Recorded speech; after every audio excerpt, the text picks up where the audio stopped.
So just how hard is Starcraft II Wings of Liberty on brutal difficulty, using only the mouse to play?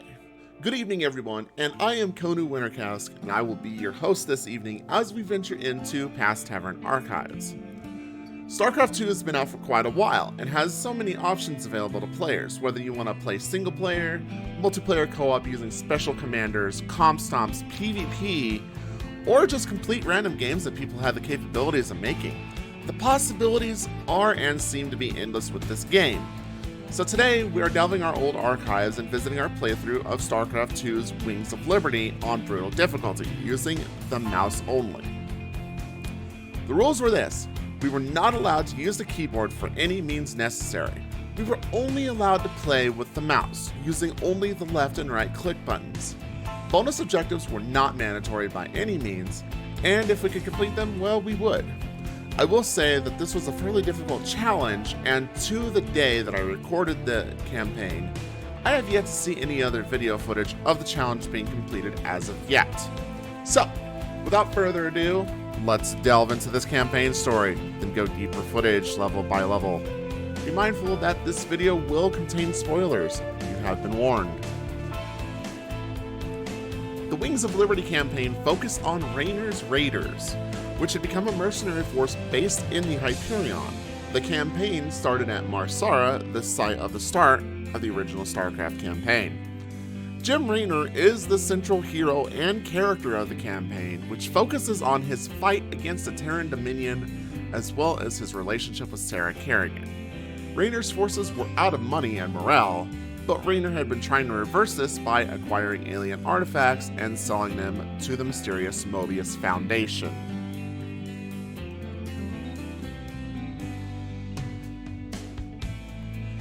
This level contained no buildings, and only one main reinforcement spot in the level.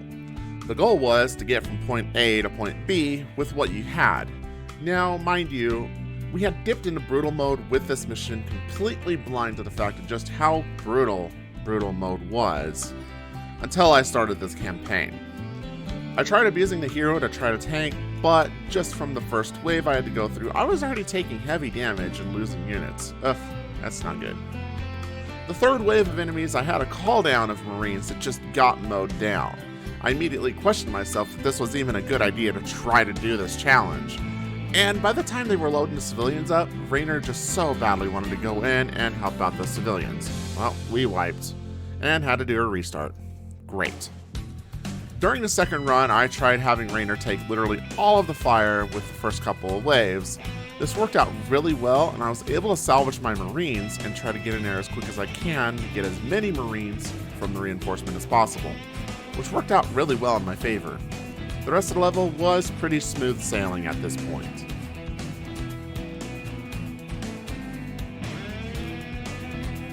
During the cutscene, Raynor's old buddy Tychus shows up mentioning that Minsk was after some pretty valuable artifacts. The mission itself wanted you to take out the enemy outpost, but you had limited tech, which consisted of only a barracks and a tech lab, and supply depots. So all you essentially did was build Marines and medics. A lot of Marines and medics. It took a couple of tries with a lot of Marines and medics. I can't stress that enough. Brutal mode enemies know how to target valuable units, so be sure to keep your medics alive. But regardless, this mission was pretty easy.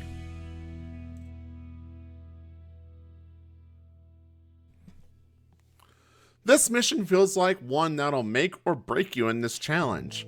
You finally find the artifact and you start extracting it. However, Zerg locate it as well and begin swarming the area. You have to defend until it's extracted and you can evac out. You definitely have to keep on your toes, and you have to have a lot of SCVs running around with plenty of Marines for fire and medics for your backup, and a plethora of missile turrets to deal with any mutalisks. About halfway through, you have to be careful as Zerg drop pods will start crashing into your base, causing major problems if left unchecked. For the most part, I really didn't have a whole lot of problems with this mission, avoiding the bonus objective and all. Now, just a friendly reminder, at this point the missions will start splitting, so we'll be labeling the missions numerically as I have played them. They could be differently labeled elsewhere.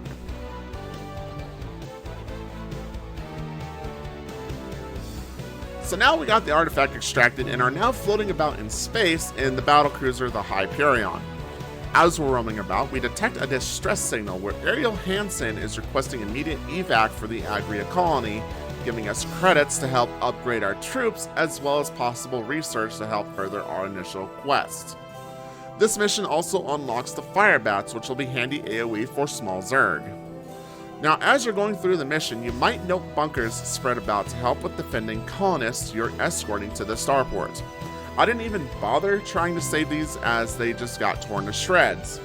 I kept as close as I could to keep the civilians alive, and it seemed spreading the units out to defend both them and a bunker was not the best idea, especially at this difficulty. Much to my surprise, we were able to do really well in terms of defending the colonists and wound up finding all 3 of the chrysalises for that sweet Zerg research. This mission's one checked off the books.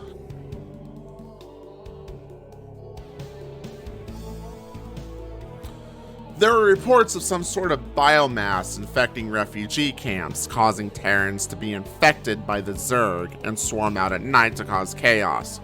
Our goal is to contain the infestation.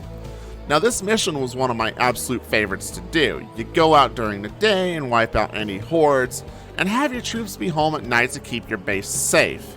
This mission also introduces you to Swan's newest creation, the Helion, a mech similar to the Firebats. I really didn't have a whole lot of problems with this mission, probably one of the easier ones to do during the challenge. Killing the infestors was especially easy. You can't go wrong with easy research, right? This was done by night 5. Day 5, we finished wiping the floor of these infested Terran colonists. I had a lot of fun with this map and really have no complaints about it. This is probably the easiest mission you can do during this challenge.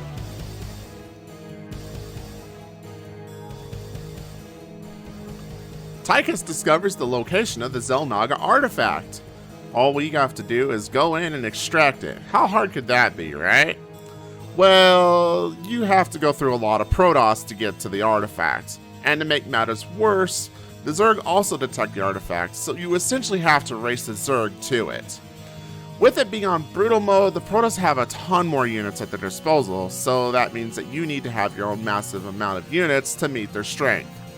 Thankfully, Swan is such a generous guy and introduces you to the Marauder, a heavy infantry unit specifically designed to penetrate heavy armor, aka Stalkers. Unfortunately, Protoss isn't our only problem, as the Zerg will occasionally launch an attack on your base. This unfortunately caused me to have to reset a time or two from wiping. Trying to get the first relic was a pain too. After trying to get it and trying to get back into the fight to race to the artifact was just causing too many problems for me. I managed to get a couple of the relics in the process, but not all of them, with only mere seconds from failing the mission. But it's another one off of our checklist tonight.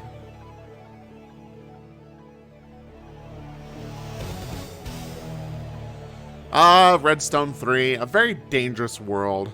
The world is unstable, with lava occasionally rising and falling, and the only minerals on the map is, of course, where the lava will reside. There's also a ton of Zerg on the map, and your goal is to accumulate enough minerals for Tosh's task, stating that you help him and he'll make it worth your while. Sure. This mission is very interesting. It took me quite a while to figure things out, getting my footing, learning how to read and fight the Zerg, but once I learned how they play, they were actually quite easy, especially with the new unit that Tosh introduces to you, the Reaper. Reapers are able to easily leap over ledges and cliffs, making fighting and even scouting a complete breeze, especially when there's a ton of minerals and gas just laying about on the cliffs. Over time, Tosh will be a nice guy and reveal to you more minerals, as you're going to be going through a lot of them and depleting many patches as you continue on. You feel like you're not absolutely making no progress whatsoever. I felt absolutely frustrated at one point and just restarted the level, thinking that I was not actually getting anywhere. I actually managed to kill the Brutalist too in order to get the research. The easiest way to do this is just lure him into the lava. A very smart creature. My tactic was simply just to kite him. Easy. Eventually I had to just start creeping and destroying Zerg bases, but if you know how to run Reapers correctly, it's not hard to handle any forces they might throw at you. Also, Zerg buildings drop minerals and gas. It's a big win for us.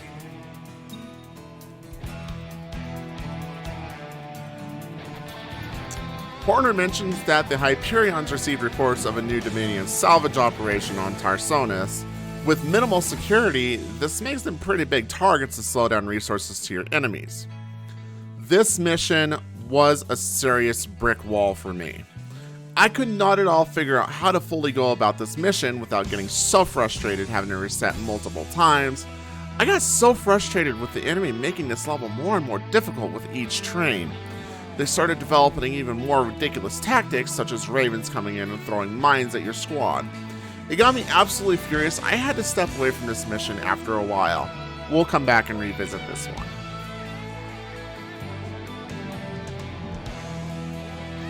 TOS introduces you to a vast jungle world that is populated with Tal'Darim protecting shrines filled with Terrazine.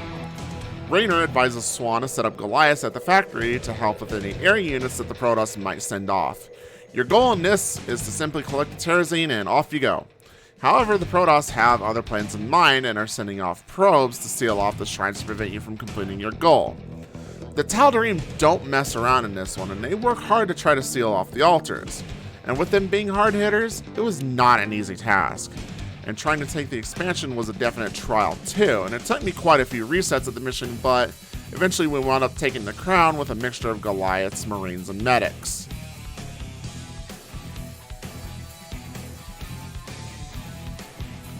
Hansen reports that her people had established settlements on Haven. However, they are no longer sending or responding to any frequency. She worries for her people and asks to send teams down to see what the situation is, worried that her people were exposed to the Zerg virus on the previous planet. The Protoss also believe that they are and proceeds to attempt to purify. So you sit at a conflict. Do you join the Protoss to purge the planet, or do you side with Hansen to see if she can find a cure? Either option puts you in a spot for valuable research depending on what you need. We decided to side with Hansen on this playthrough. Swan mentions that he requested some favors and got schematics to an all-new jet fighter, the Viking. So what's so special about it? Well, it can shift into a fighter suit for ground battles, and at this point, our goal is to destroy the enemy's Nexi and take down the Purifier before it destroys all the settlements. One thing you need to be on this mission is quick. The Purifier does not mess around, and unfortunately you can't just go about destroying the Purifier until all of the Nexi are destroyed. So needless to say, I had to do a couple of restarts in this mission too. Another thing to note about this mission is that the Protoss will attempt to attack the settlements with smaller units before the Purifier gets to that outpost. And if you defeat them all before the colonists are killed, they will reward you. My advice, ignore this. Go straight for the Nexus points, otherwise you're wasting more resources more than you are making from saving them in my opinion. And focus on your main goal. It took a couple of tries, but the Purifier has been purified.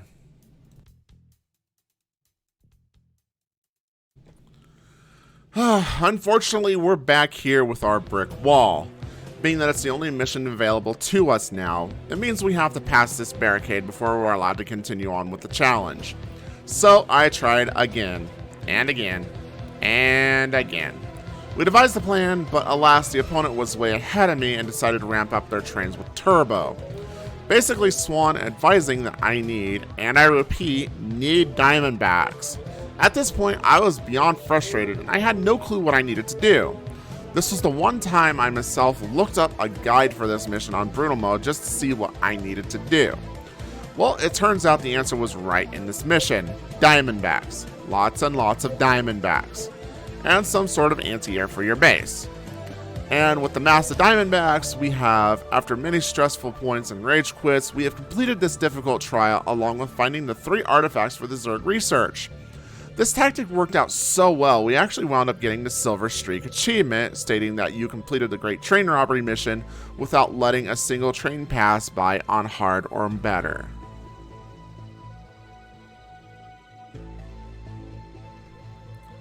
On a planet known as Zil, there is a Zelnaga artifact inside some ruins. However, the door is sealed. Luckily enough, the Mobius team had conveniently left a laser drill to help with breaking in.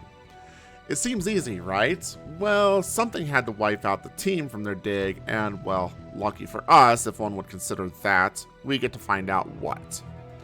The mission starts you with just a couple of units, which isn't a whole lot, and well, the first wave really destroyed most of my team. as you get to the cannons, Swan, the generous old duder that he is, brings us siege tanks with siege mode. Yay! Now we play the waiting game until we can progress. Once you get up the cliff, you're set to play the tower defense game once more. The south side of the base is super easy to defend once you get the groove of it, but the north side gave me so many troubles, which caused so many restarts.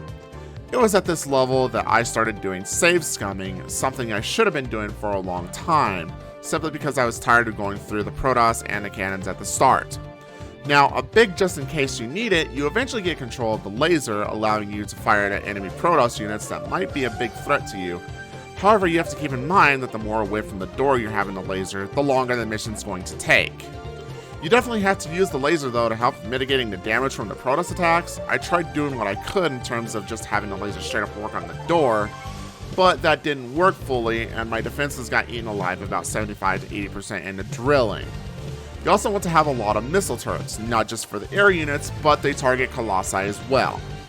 One of the things that helped with this was just having SCVs around the missile turrets and the tanks repairing while having medics nearby to heal the SCVs. Just in case, you know, because NPC AI. Templars also seem to be a problem with their size storms. Protoss and their smart intelligence think that they are better than Terrans in every way. Basically, the strategy here is to basically use the drill to your advantage, take out the things that would mainly cause you or your defense's problems.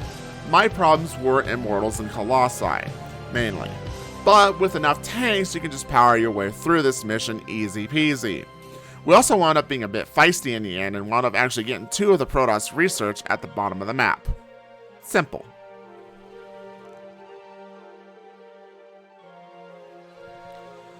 Dead Man's Port is a very interesting place, full of nothing but mercenaries. As they're talking about the briefing, Mira graciously interrupts your conversation and informs you that she was hired to stop at nothing to prevent you from accomplishing your goal. However, being the mercenary that Mira is, she makes a counter-offer to allow you to hire her beforehand. So basically, it's a race to see what side is going to get enough minerals to pay for her first. Start of the mission, you start with a little bit of stuff to help you at least get going, and we're informed to basically hunt for scrap to try to squeeze as many minerals as we possibly can to get Mira hired. A bit into the mission, Mira is extremely generous and offers a few vultures, something you normally don't see in multiplayer games. And upon acquiring these, we look and see and, oh, our enemy's already at 2,000 minerals? How are we going to possibly do this mission and hire Mira? Panic mode sets in and immediately I start trying to scrounge the best I can without any type of plan or coordination. And this was my very first and very vital mistake on this mission. As I find one of the enemy's vital positions and resource generation, I start getting attacked and start losing troops. While I managed to pull through, I went back to work on the enemy command center. At this point, we're sitting at a lovely 3,000 versus 4,500. Well, we're catching up, I guess. But we just keep working on trying to gather scrap, and we get attacked again, managing to hold them off, but it feels like just barely. The enemy is just barely under 1,000 minerals left to acquire, and we're still struggling hard. Constant fears in my mind that we're not going to make this. I don't know what to do. But, aha! Another very vital resource spot. Well, we start trying to claim it, and we wiped. GG's at that point. So we restart, and suddenly a big plan comes to mind. So our thought process was this. The opponents are running a ton of ground units, infantry specifically, so we start thinking about just building up Diamondbacks. Worked in the train heist, right? So we give it the old college try, and after a few troops building, success! We managed to dominate the opponent's command center at the top of the map, sitting this time at a comfy 1,500 to 3,000. It's all coming together smoothly now, so now we just wait, hold off the opponent's attacks, and easy. We move on to the second one, and the troops didn't even hold us off as we take down the second resource base. Well, now it's just one left to claim. We take out the last command center, but wait, he's still claiming minerals? We need to push hard, and I mean hard in order to win. We're sitting at 4,500 out of 5,200, and we start hustling around to scrounge and try to get minerals without spending any. But it's hard because of the opponent still throwing Marines without spending any of his minerals. This is going to be a very close race, and a very bad one at that, so I risk and dump some minerals to get an army again, because I dumbly went into the enemy's base, and he's still sending forces now, massive forces, and I feel like I'm not going to make it, but we keep trying. I suddenly remember that there are spots that respawn scrap to pick up, so I keep going back and checking, and we just barely make it to Paymira before he does. And we're done. Or so we thought. This seemed to be only the first half of the mission. Well, now we get a full-on base and zero minerals to work with. Cool. So, you remember that base we ran into earlier by accident? Yeah, we gotta break that now. Well, it's time to build an army now.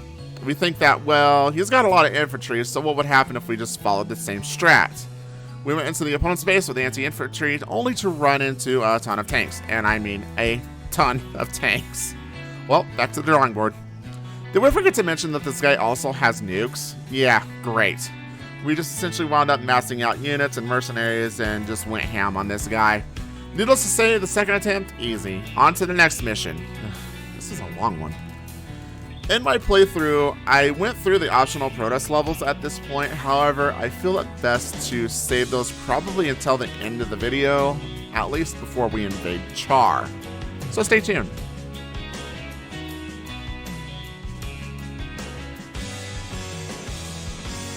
So we had a choice between going along with either Tosh or Nova in this kind of mission.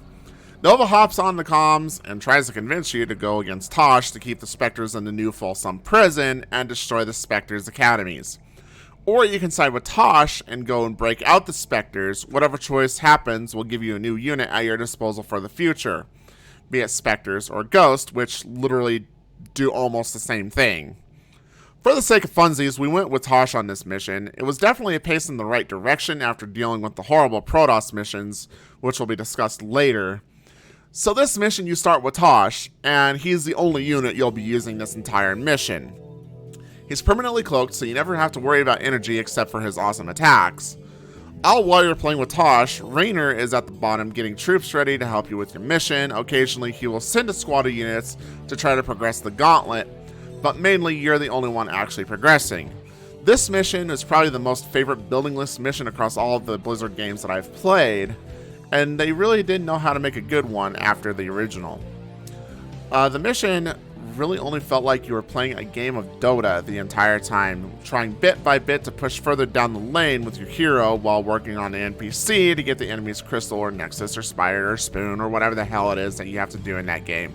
I'm not a fan of Dota games, if you can tell. Hate me if you want. Flame Shield up. Later on, you get introduced to the Tasha's consume ability, which is nice, as well as Raynor's a big help with his medics being able to heal me. I did wind up failing this mission a few times, but that was just out of being sheer dumb. But regardless, it was still a fun mission. Did I also mention that we get to play with a few nukes? Yeah, it's about to get real.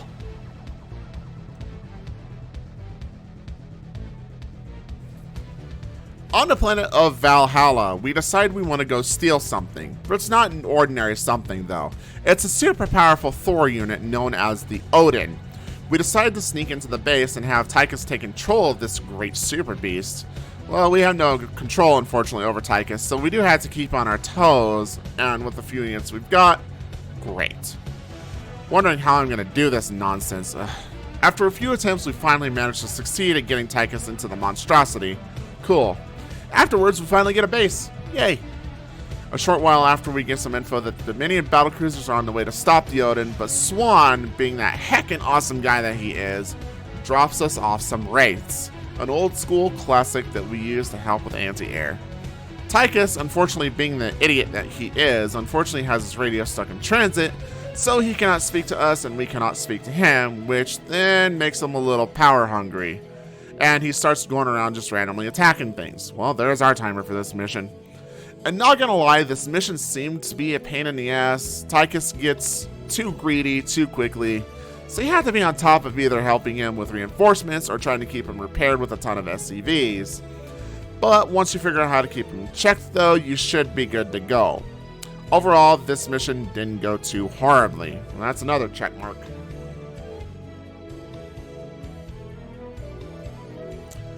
On Tirador 8, we get a signal from a doctor by the name of Narud. He mentions that he sent out scouts to destroy some cores, but unfortunately no one responded back. Narud asks you to try to destroy the cores all around the city before Kerrigan can get a hold of them and learn whatever vital information comes from them. Start of the mission, obviously, you get a few units and buildings, and Narud offers you support by giving you his medevacs, a nice upgrade from just the regular medics. They also act as a dropship, so yay. The first core isn't too bad, you just use your dropships to get to the core and blow it up and then move on. You do have to play a bit defensively with the mission, as well as Kerrigan will spawn Nidus rooms near your base to try to take you out, but they're relatively easy to be dealt with. This mission is literally that. I had no troubles with it, no problems, just keep building your army and use medevacs to your advantage. Ah, Core Hall. We have so many fond memories of this place, don't we? Anyways, our plan here is simple and destructive. A win-win for many if I do say so myself. The Dominion had no idea about our heist of the Odin or the destruction that occurred on Tirador 8. The civilians and guards were really just having a grand time celebrating the construction of the Odin. Little do they know that Tychus was inside it. So our goal is basically to take control of all the broadcast towers in the mission. It also spares us a few minutes to get in and cause some havoc to the Dominion and cripple a bit of their firepower before they finally get to the broadcast that Odin has essentially gone hostile. Once the 4 minutes is up and we gain control of the base that Matt and Raynor had been working on, we now basically just build up an army and start wreaking havoc. And of course, Swan took the blueprints of the Odin and made some tweaks himself, now bringing us a Thor unit, a smaller but more versatile than the Odin, according to Swan anyways. Also to let you know, bottom right of the map is a science facility. You take it out for a secret mission, you won't regret it. Maybe, I don't know, I'm not a mind reader. This mission really was not a problem for me. It was just a simple build and takedown. I like these missions that don't really have a timer. At this point, it marks 20 total missions complete on Brutal for us. How very exciting. We're almost at the end.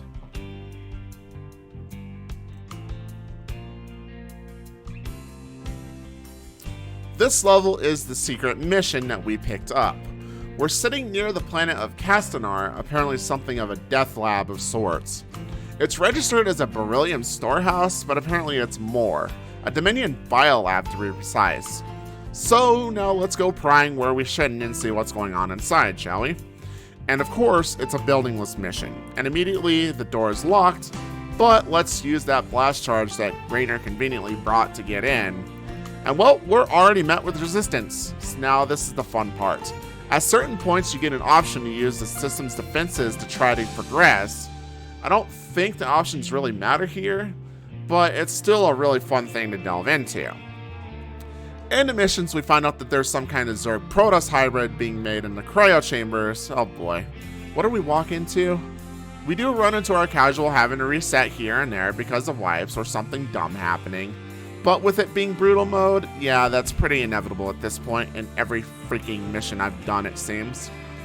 This mission was one that's very linear, but it felt like it took forever to do. We get into a room with a Brutalisk, and we're trying to decide how to go about fighting it.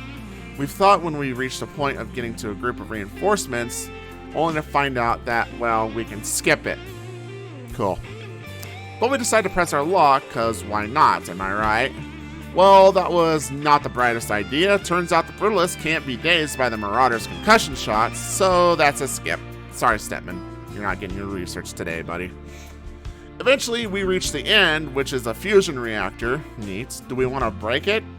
Out of precaution, we're working on clearing out the room, you know, call it a hunch. And we start to clear out the reactor. What could possibly happen if we do, right?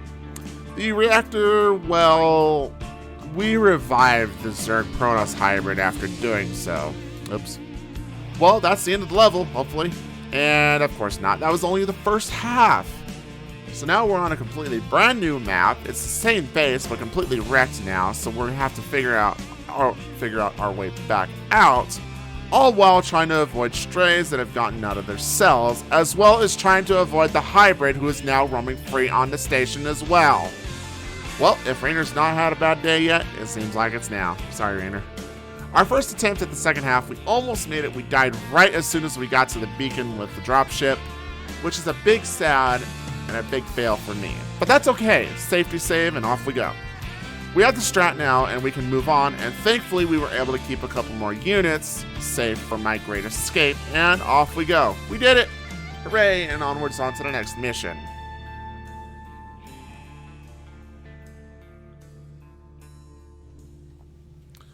On Typhon 11, Mobius is set up once again, which means that we've got to clear them out and yet find another artifact that they're possibly holding. All we got to do is go down and... wait, what happened to that star? So here's our timer. We have to get down there, do what we need to do, and get out before the whole planet is literally burnt to a crisp. This was one of the absolute worst missions that has ever grown to be ever in existence. I say that now, but I can guarantee you that there's much, much worse out there in the world of Starcraft II. So we start the mission with a new unit that Swan graciously provides, which is the Banshee. It's a wonderful unit that can cloak, but can only target ground units and buildings, which is a big sad. So now we have to think how to manage this mission. So this mission puts you under a lot of pressure, which sucks because fires come quick, and with brutal mode, everything hits you like a semi to a helpless little apple on the street. And once again, the solution was under our nose. They mentioned the solution both in the briefing and right as the mission starts. This did not click for the longest time, which I, once again, very regretfully look up another guide for this mission because I felt it was impossible to do with my mouse-only challenge. The solution is that at the bottom of the entire map are small amounts of minerals and gas all over. Once we have to evac, we evac, go to a new place, plop down, harvest and build, rinse and repeat. The key to this is literally nothing but banshees, building them and then beelining to the artifact. And that doesn't help suggesting that we take out the Protoss base and take over, but who has time for that? Surely not the supernovaing star. It ain't got time for that nonsense. The plan was working with using the banshees, going at the bottom of the map, clearing out the mineral caches and moving on. And once again, we're on the move to the next base. This mission really puts anxiety on the most calm of people. The Protoss will just keep trying to poke at you regardless of what base you have. You just have to work at trying to clear it, trying to get as many banshees as you can to get the artifact. One thing I'm glad about is that you don't need supply depots for this mission. Now, I've not talked at all about any kind of research that I've done in terms of either the Protoss or the Zerg, because I feel like this should be completely optional piece for either side. But at the end, I will share my trees with both the Zerg and Protoss sides, but during one of the choices, I did select to have the science vessels for mechanical healing. This helped with trying to ensure that my Banshees and Vikings were at full health and potential ready for the next big invasion. You can also drag your command center over to the very corner of the map and make a few SCVs in order to do the same thing should you choose Ravens over science vessels. Now this last part was one of the most vital. If you want to go in, take out what you can in terms of focused fire once you feel you have cleared enough to where you can focus the artifact down without any further troubles. And after many heated stresses and battles, this was another one checked off the Singe list. And now we start reaching into the finalities.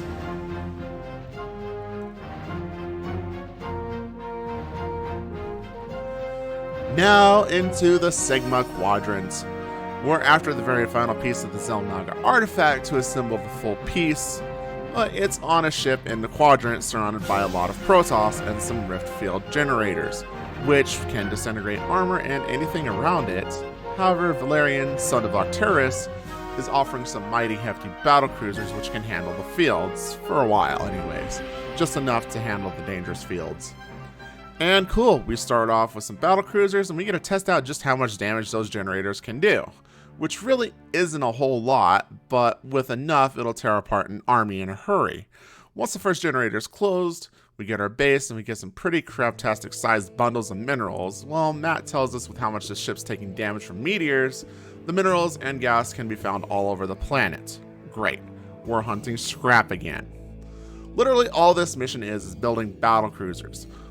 I once again use science vessels to help with restoring life to the cruisers, but you can use SCVs to work on that as well. The start of the mission really felt me just having some issues. Every time I wanted to start pushing, the enemy wanted to play. So I wanted having to continuously retreat back to my base to defend, which bothered me. Further in, after clearing the first actual base, where we can have plenty of minerals, we get tipped off by Tosh that there are Protoss cells all over. If we break them, we get units that are basically immune to the rip field. Well, that'll be handy for later. So, just because Brutal Mode wants to be brutal, after we destroy a couple of the generators, what a surprise that the Tal'Darim want to hide the artifact and bring in their mothership. This mothership is a literal absolute freaking pain in the royal freaking furry hind that is my red panda rump, and we'll get a bit more into that in a moment. We take out the next generator and another, and now we're on to the last two in the back. However, here's the problem. The mothership is guarding. She has a very big evil plan, which has black holes, as well as the ability to just blink away when it's close to death, which causes really big problems for me. I got frustrated, but I had been playing Starcraft for a good while at this point, so I just called it a night. After a good rest, we get back into the mission and do a restart with a fresh mind and a clean slate. We wound up getting back to where we were previously, but feeling like in a much better position. So let's see how far we can go from here. So we're back trying to fend off the mothership. We seem to be doing well, but it keeps putting my battle cruisers in a black hole, but it's fine as long as we're out of that darned radius. We seem to be holding off the enemy Protoss troops well, getting us in a very good position to progress in when we're absolutely ready, which we're getting close to that point here. So now our battle cruisers are ready, we're getting ready to progress, the mothership's back on the field ready to play, but we're ready ourselves, thinking as now how we're going to do this. We just start advancing with that generator in sight. We literally beeline toward it and start pumping out Yamato cannons and at it just to get rid of it. With that and some damage to the mothership, we retreat and we're at a dangerous point where as we no longer have a command center or SCVs. So yeah, that's a thing and a potential problem, but we keep at the plan anyways. We do have science vessels to help us with healing the battle cruisers, but we got something going for us at least. So once again, we're plotting our final strike and strike at the mothership until it retreats and start progressing toward the relic's resting spots. With enough out of the way, we just nuke the door holding the artifact, and I literally should have done that in the first place with how freaking quick it went down. Goodness. But it's done. Now, before we go into the final few missions, I feel it's time we discuss our research, as well as go through the optional Protoss missions following through with what the game wants. Once we start an invasion on Char, we can't go back and do anything else. So on screen right now, you can see how I researched with the Protoss research progress and the Zerg research progress. These are the options that I went along with in the tree. Unfortunately, with how long it's been since I've played, I unfortunately can't tell you what each one of them are. So hopefully this will help you out in terms of any type of brutal mode nonsensories that you happen to go into.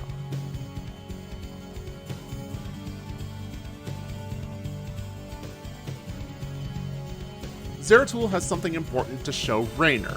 Using the crystal, he can share all the info that he has been through with Raynor to make things a bit more clear. ZERATUL explains to Raynor that he went into Solitude looking for some sort of prophecy to bring the Xel'Naga back.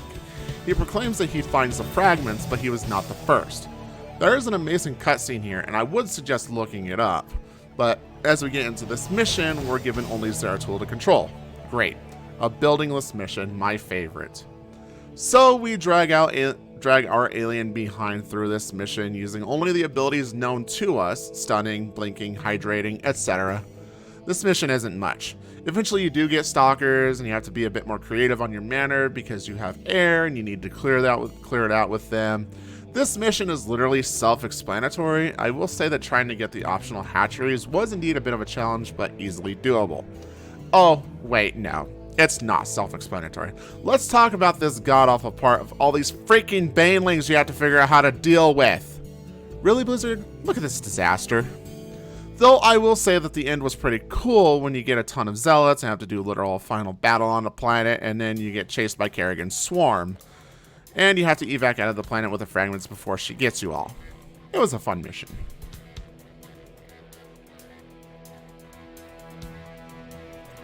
ZERATUL needed to decipher the prophecy he found, so he ventures onward to find the 3 preservers who can help him out with doing so. So we start the mission with quite a formidable base, just no pylons. You must construct additional pylons. Great. So starting off the mission, we start by building pylons and mining. Our goal of this mission is just to free the preservers. Very short and sweet. I like it. ZERATUL also informs us of abandoned buildings in the land, and if we could get a pylon to them, we can make use of them either by allowing upgrades or building more stuff in terms of Protoss tech. The start of the mission feels absolutely slow, which puts me immediately in a very uneasy state considering how the rest of the game has been so far. After a bit, the mission goes into a cutscene and the preservers go into the ground. Cool. And to add more icing to the cake, a hybrid shows up and starts harvesting from the preservers. What does this mean now? Are we on a timer? Oh god, it's moving toward me. The hybrid harvests enough and starts immediately beelining toward my base. Well, we killed it! Yay! And it threatens to come back. As well as ZERATUL telling me what I feared most. We're on a timer. For the most part of this mission seems to just be building an army and powering your way through. Nothing else really special regarding this mission, to tell you the honest truth. We did it without any resets.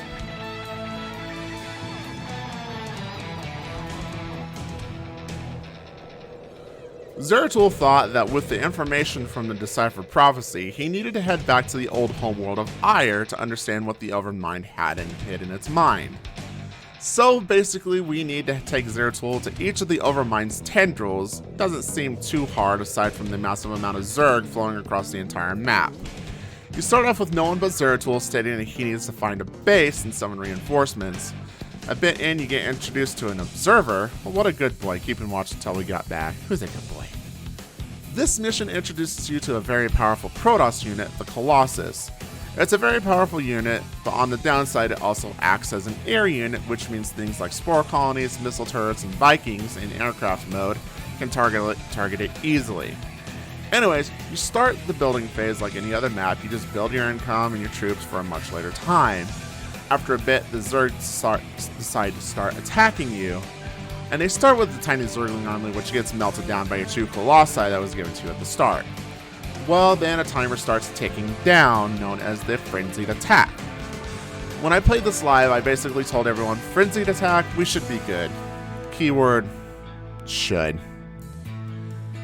We'll see how that comes back to bite us in the behind later. And that timer hits 0, and there are Nidoswarms popping up. Literally immediately we lose every one of our troops except ZERATUL and our Colossi. But that's fine. We held them off, and the 4 minutes to recoup and rebuild should be easy, right?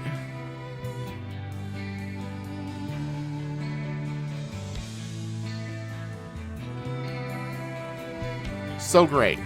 Now ZERATUL wants to share with us what he learned, what happens if Kerrigan actually dies, the salvation of the Zerg.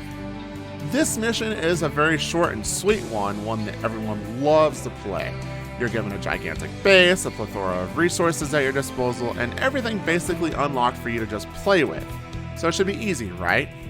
Well, you have to spend at least 25 minutes protecting the archive in the middle if you want a massive amount of research. But there's one other thing. You need to kill a certain amount of Zerg before you have the right to fail. That's right. In order to win this map, you must fail and lose every single unit you have on this map. So I'll just basically say this map on brutal mode is in fact brutal. You are getting attacked from multiple sides, and if you don't know where you are getting attacked, then you're going to be losing a lot of vital resources and buildings. This mission, as fun as it sounds, made me extremely mad and just made me want to quit this entire stupid challenge.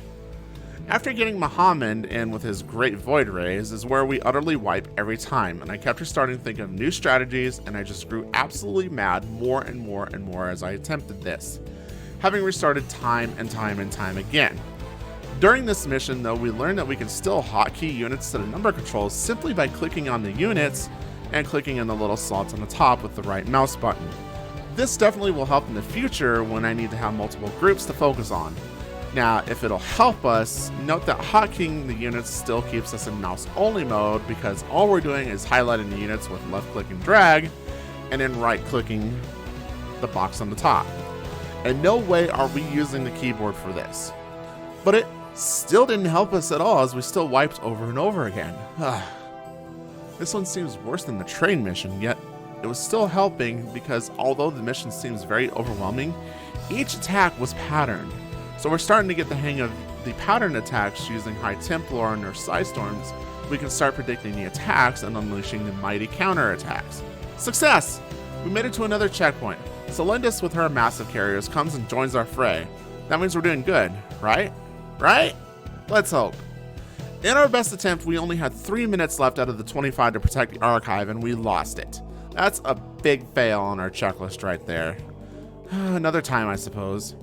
We had a good spot, we had a good loading spot, and if we kept trying to save scum this the best we could, it seemed that no matter what I did, it just wasn't good enough.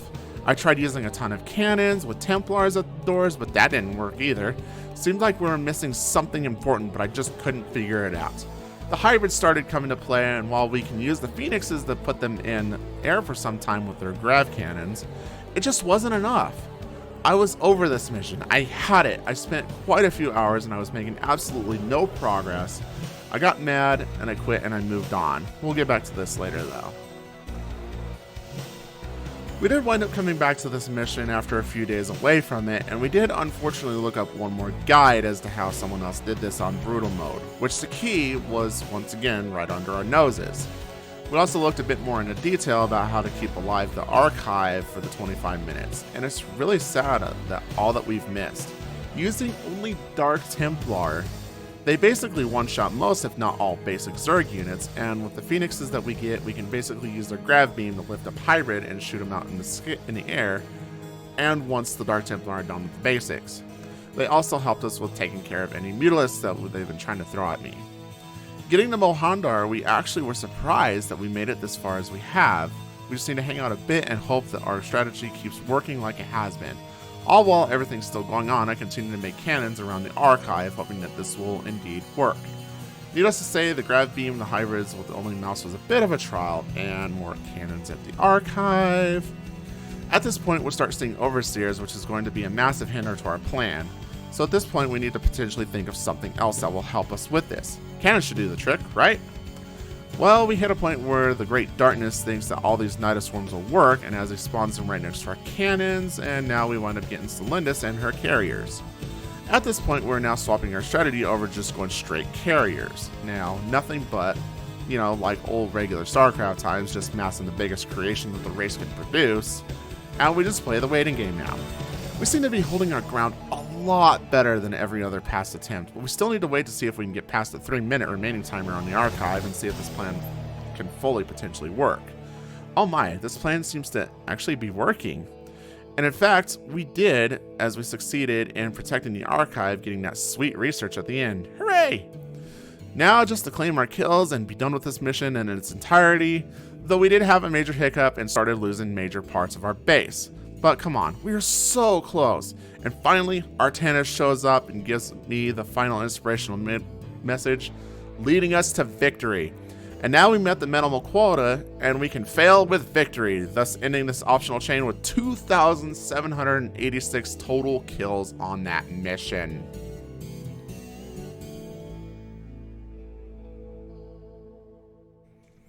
Welcome back to Char, the primary Zerg planet. We are informed that once we venture out here to Char, we're unable to go back and do any other mission regardless.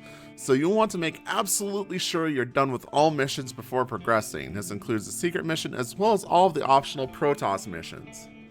So after a friendly tussle between Valerian, Raynor, and the Dominion General as some good old father-son bonding, we're starting our invasion on Char, getting an attack immediately upon us by the Zerg.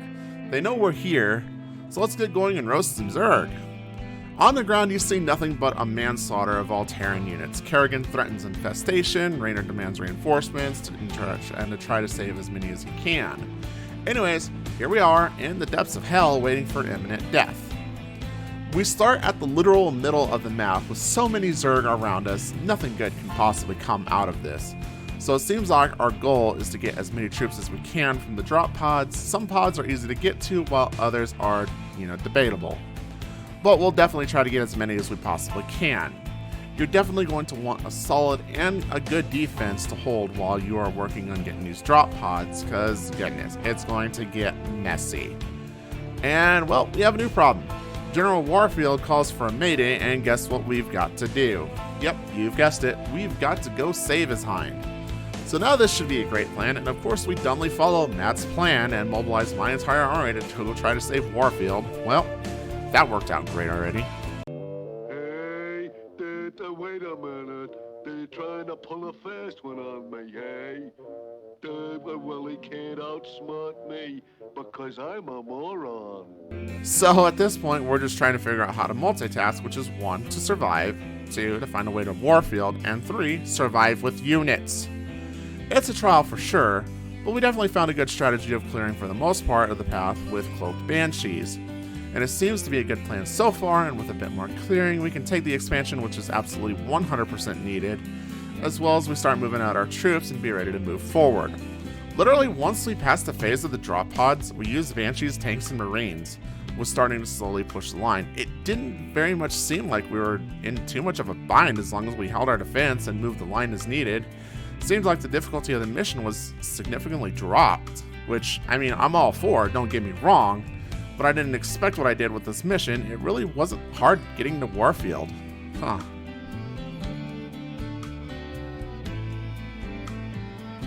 So now we have a choice on this one. So we can either cripple the attacks of the Zerg on our next push, we can choose to either eliminate the Nidus Worms and prevent any ground units from reinforcing, or destroy the Zerg Spires and eliminate any air forces that Kerrigan might have at our disposal.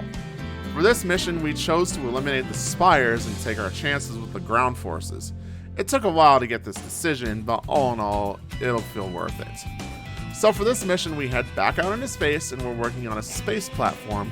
Our goal is to find a few platforms which are hosting the Zerg Spires. We just need to go and eliminate those. It seems easy enough for the most part, and we basically go through the strat that felt it would work out the most, which is of course battlecruisers.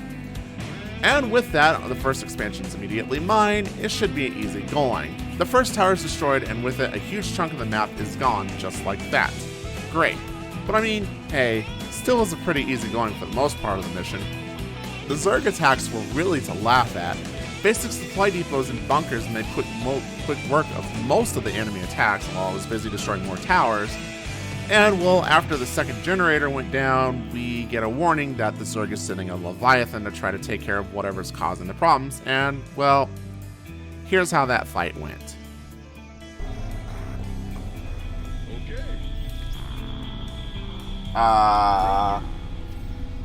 He seems confused. Let's help him out a little bit.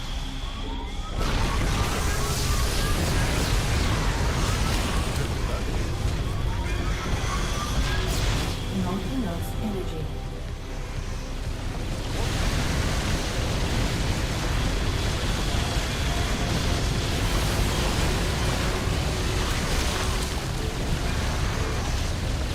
Huh.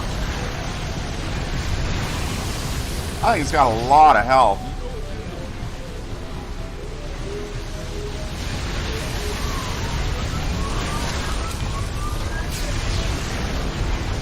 Alright.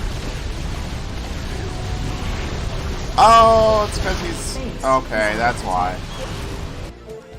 He was a bit tough, but overall my army just annihilated him. And it wasn't hard for me to replace a few battlecruisers that I lost in the fight. And even after a while, the Zerg started sending bigger and bigger waves of mobs, and even they were literally just to laugh at. I'm not kidding. Yes, they took out my expansion, but I wasn't totally worried about any of the attacks. This mission was a literal joke. After this mission, of course, we have completed the 25 Brutal Mission Achievement.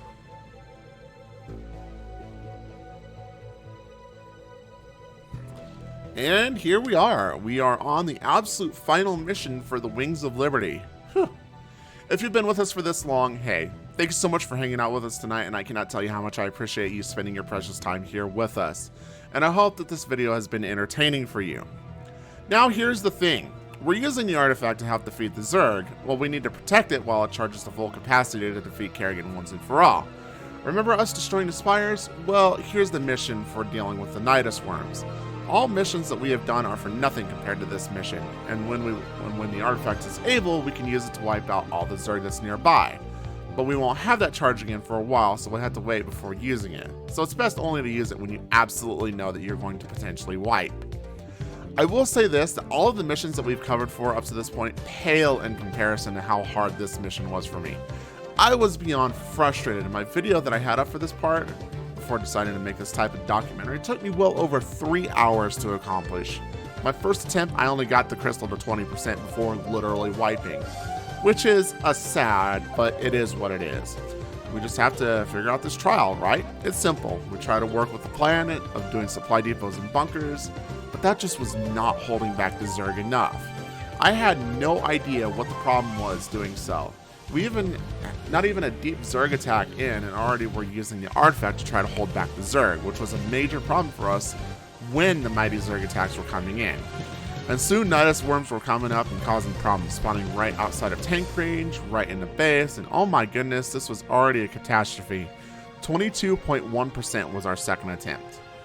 We decided to start using Banshees for the Nidus worms, which seems to be really huge and a massive success. So we got the worms in check, perfect. Now we just gotta worry about the doors. We're already doing good, and a Nidus worm spawns right in the middle of the base next to a bunker that wasn't loaded. So great. Now we're in a massive predicament and a reset at 26.1%. A quick reset and we seem to be doing better. We clean up that worm that caused me hell, and now I'm at a problem that I used my artifact, and now we need it again for a big hit. The Banshees on worms were still really brilliant, and I still just needed to worry about the doors, so we wiped again at about 39.5%. A lot better, up by well over 13%. So now we just need to figure out this last piece of the puzzle out.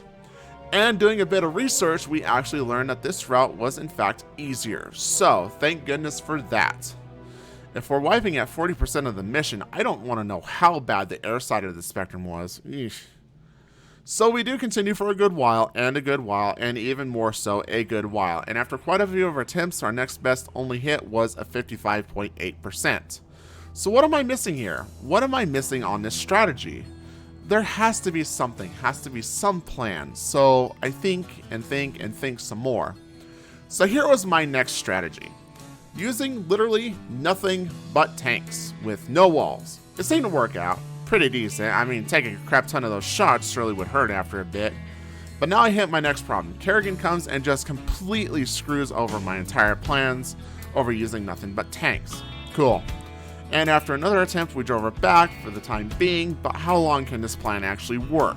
Who knows? We'll just have to see at that point. So my problem was this, I wasn't taking care of the Nidus worms. As you can see, I had at least 7 on the minimap, which for brutal mode is definitely no bueno. So here's my next plan, and this might have been the plan that I needed. While I said that I felt like the research should be completely optional for whoever wants/needs, I decided to use the research to my advantage and decided to start building command centers for the doors, turning them into eventual planetary fortresses. And seeing how that works out, it was a good plan, but I felt it wasn't quite what I needed for the door. But we are on the right track, so here's hoping. These planetary fortresses were actually working, and they were definitely on the right path, but my problem is that I was ignoring the Nidus worms, which was causing me to be absolutely overrun. This was not working out, and I was getting frustrated so hard with this mission, but at this point, I still didn't know what I was missing, even though I had this strategy so long ago. The next reset, finally I remember, oh yeah, I need to take care of the Nidus worms winter. They will help mitigate the amount of mobs coming towards me, and maybe, just maybe, this tank and fortress strat should work. Well, now that the Nidus worms are being taken care of, we're actually doing really well on the defense strategy, so hopefully this will work well. We managed to really hold Kerrigan back with a bunch of Marines, since she seems to only do single targeting, and while the tanks pluck out hefty chunks of her health, I'm sitting here thinking, so you're saying there's a chance. And this does boost my confidence up. After my potential second to third hour into the mission, the potential airdrop that the Zerg does, we simply just use the artifact and nuke every overlord out of existence and continue holding the door with our tanks and fortresses. The next time Kerrigan visits, she winds up taking a couple of my Banshees and tanks with her, but we still hold off. This is the potential W that we're looking for. We're definitely hoping so as we keep going, though Nidus worms are getting more and more deadly as we speak. We try hard to use our Banshees to fend them off, but they're coming up more and more frequently. Our resources are starting to plummet. Not really. Sitting at over 7,000 minerals, but you know. We're still going and trying to clear out the worms we've broken and we've broken our record at artifact power, sitting at over 56%, and still holding absolutely strong. I'm getting overly excited, and I myself know the outcome of this. All while everything's going on, we're starting to work on trying to get second fortresses up to help out back up the tanks. And we're sitting super strong right now, well over 60%, and our artifact is strong right now, and it feels like we're literally on top of the world and nothing can stop us. But Kerrigan is immediately on her way back now, and she's got some new nasty tricks up her sleeve to actually be able to cause AoE damage. But we still take her down with quite a few tanks lost at this point, but we continue, and we try to continue to strive forward and keep on with the plan. 65% in, and we've yet to reset this run. It seems to be going so good for us. Our south wall has barely, if at all, seen any problems. The Zergs seem to be coming up with new strats to help defend our worms by dropping spore and spine crawlers to try to defend, but it's been for naught as the Banshees can come in and just absolutely wreck face. Though one fatal mistake and we lost our entire strike team, so great. We're sitting 4 worms up because of my mistake, but we're 77% in and continuing to feel on top of the world right now. Though we do have to do something about these worms, so we try to risk what we can to get them in and take care of the problem at hand, and at about 80% in, we've got Kerrigan coming once more at us. Our Banshees go, but we've taken quite a few worms with them, and now we're sitting at Kerrigan just wrecking our base now at this point, and it feels like we've just lost absolutely everything just trying to hold Kerrigan back. So with another reset to a safety save, we're back at it again. But this time we felt ready with the worms and took care of quite a few of them with this reset, only to have more up. Cool, I guess. This time we felt like we had one more strategy in mind. We just had to figure out how to maneuver it into our current safety save. But it seems that every time Kerrigan shows up with this safety, she just absolutely wrecks my defenses. So at this point, I'm just at a loss. That storm she casts just absolutely destroys any army I might have set up, and I don't know what to absolutely do with it. And somehow I defeat her? Yes! This is a massive success. Now all I gotta do is survive for another 15% of the artifact. My south side is completely safe, and my north side is super weak, but we're working on getting it back up. Kerrigan's no longer a worry or a threat to me as we're working on cleaning up the rest of what we need to do.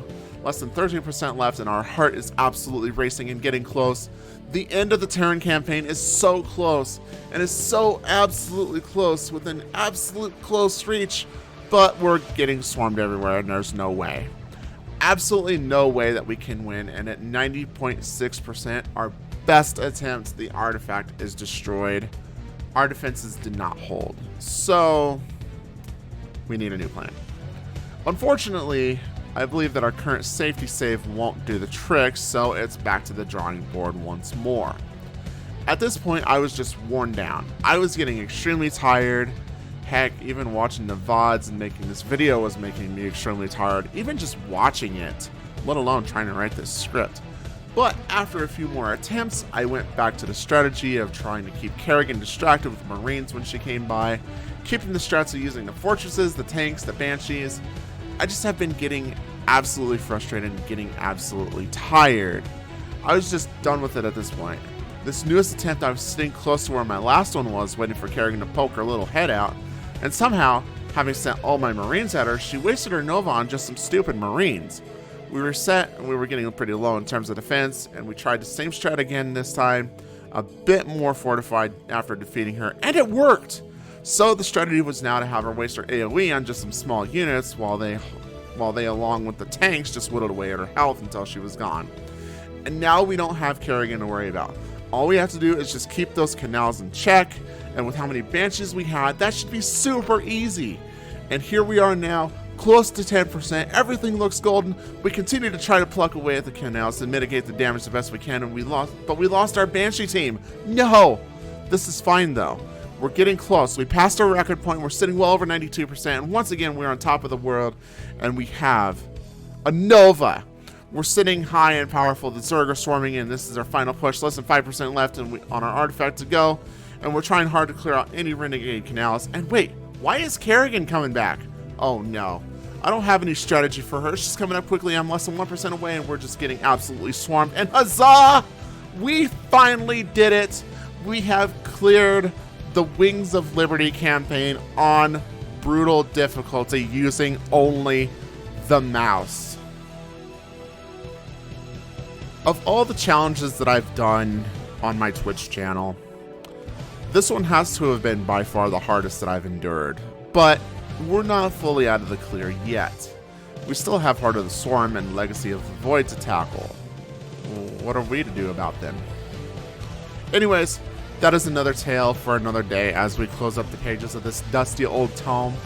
I do hope that you guys have enjoyed delving into this adventure with me, and if you stayed this long, I wholeheartedly appreciate you for your precious time and hope to see you in the future.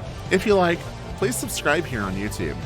If you want to see these challenges done, please consider following me on Twitch at ttv/Wintercask. Also, if you are interested, please consider taking a closer look at my other challenges, like taking on Starcraft with the drawing pad, or even Warcraft 2 with only the mouse. And until the tavern opens again, have yourself an amazing night. Thank you.